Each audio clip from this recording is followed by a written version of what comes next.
How did they end up where they are in control of so much territory?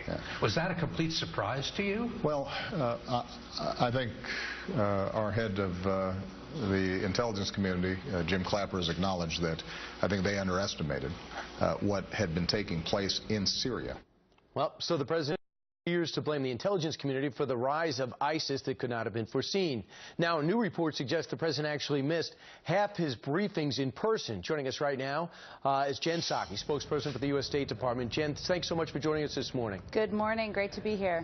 First off, on the statement on 60 Minutes on Sunday, the president pushing blame to James Clapper for not having the intelligence. But it seems as though there was intelligence out there.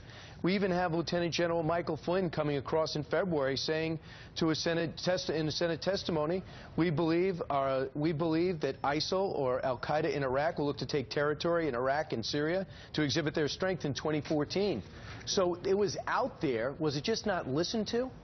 Well, first of all, Al-Qaeda and AQI, as they used to be called, they changed their name to ISIL about a year and a half ago. We've been tracking this group for some time. Everyone across the administration has been, the President, Secretary of State, the intelligence community. But there's a difference between that, watching a terrorist organization, and knowing that the Iraqi security forces would lay down their arms, buckle, and not fight back. That's an incredibly hard thing to predict or track. And what we've done over the past 8 months, though, is increase our assistance to the Iraqi security forces. We've been providing them with Hellfire missiles. We've been providing them with more intelligence sharing, exactly because we've seen the threat grow and the strength of ISIL grow over the last 8 months. You're definitely ramping up quickly. About the president missing over 50% of his intelligence briefings, why would he choose to do that in a time that's so full of, in the world when it's so full of terrorist activity?